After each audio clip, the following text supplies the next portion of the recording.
Hi, everybody, and welcome to Live from Atlanta, Squat Cobbler, Special Edition Snarkstock.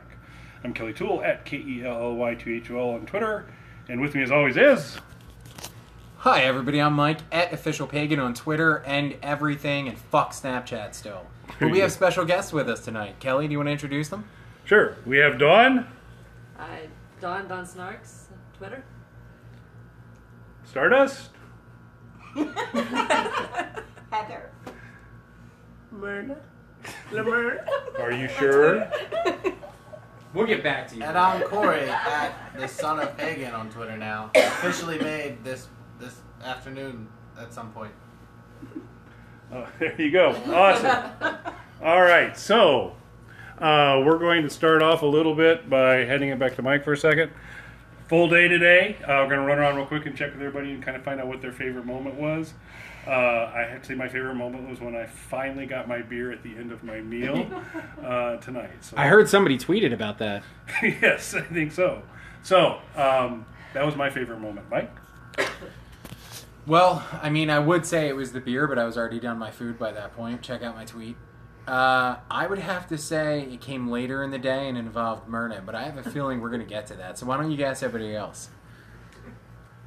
I'm going to go a little bit different because I was fortunate enough to actually get my beer before my meal was done. So going to the Center for Puppetry Arts and seeing the Chamberlain, the sketches from the Dark Crystal puppet exhibit, that was pretty cool.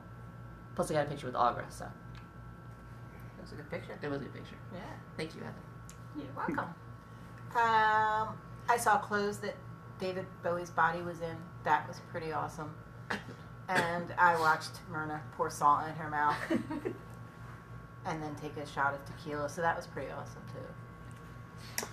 Do you have any recollection what your favorite moment was? Yeah, putting salt on my hand and You did not put any salt in your hand. She did. Yeah, she forgot to live it. And that's how it all fell on the table. and I when just Mike saw you shaking the salt like in and your when Mike mouth. said I had to get closer to take a picture with you. Okay. Alright, Yeah, my nice. favorite part was finding out that there was an elephant named after my favorite Uncle Kelly, who is currently videoing this entire thing right now. Everybody say It's goodbye to close. Corey. His last part will not be on the show anymore for today. All right. So, now the most important thing. Mike, I hand it back over to you for a second. Sure. Because I'll set it up, and then I'll go through. So, great day, lots of fun stuff, but what we really need to spend a little bit of time on here is what we like to call Mr. Monk tries to find Myrna's car at the end of the day. So, for reasons we won't go into at this point in time, Myrna had parked her car somewhere, and someone else was going to drive it home, and we needed to find it, and Myrna had left.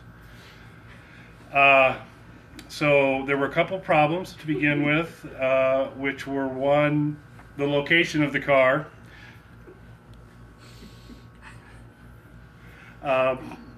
Two, the location of the parking deck.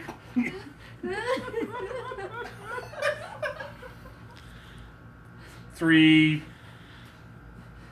basically what floor it was on. She was pretty clear it was on the third level. Yes. So we got directions, which included it's on the third level, and when the doors open up, you go. Which was also inaccurate, by the way. So let's debunk the whole straight theory, Corey. Alright, so what do I start with? Actually, before we start with that, let's go to Dawn and say, so Dawn, when did you feel the worst? Probably on one of the many Peachtree streets in Atlanta, going downhill and being surrounded by parking garages and having no clue what fucking one it was.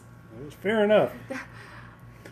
And then we couldn't call Myrna because she was incoherent, and also because we had her phone, which But was problematic. yes, but the good news is that we were able to reach Myrna through Heather. Thank you, Heather, very much. And then she gave us a shorthand version of her passcode, which really doesn't help much at all. Okay. So, how many parking decks do you think there are around the aquarium? Oh, offhand, I would have to say probably close to 50. 50. Okay, that was handy. Or that make it a little on the conservative side.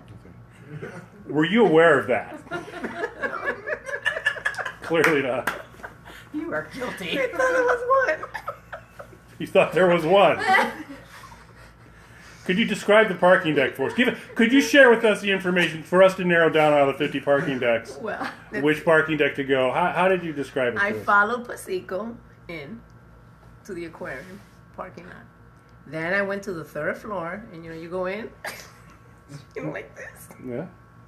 And then the man opened the space. The man opened the space. Moses was there, and he pushed the cars.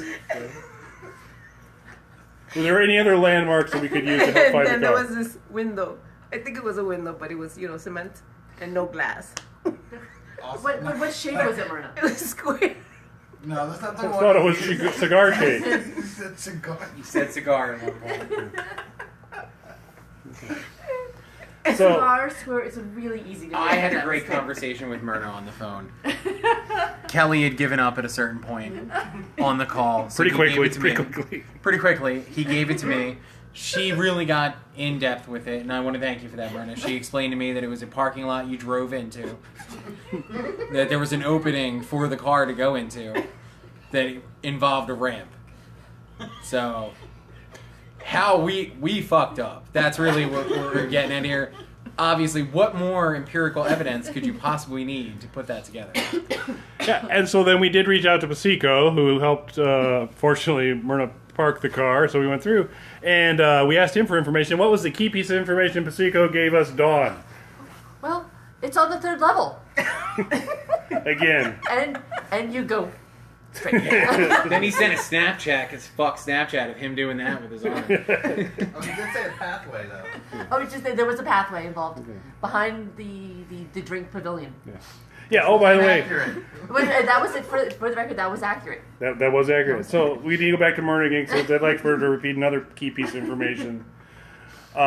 I believe you gave us an idea of a landmark to look for. Oh, yeah. Yeah, a beverage. The Coca-Cola. Coca-Cola, yeah. There's only like 8 billion Coca-Cola things in downtown Atlanta. You're aware of that. Why is that, Kelly? Cool. Because it's the world of Coca-Cola. so there was ice.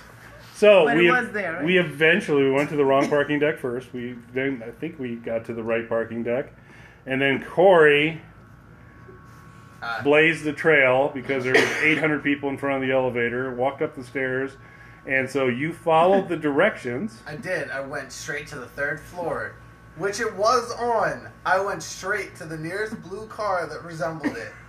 It was not her car, and in fact turned out to be the one more of a this way. So the hand gestures were even inaccurate, not just the words. It was an interesting experience for me. It really, truly was. In Myrna's defense, though, the car looked almost identical, and directly across from it on the other side of the lot was Myrna's car. Yes, that's true.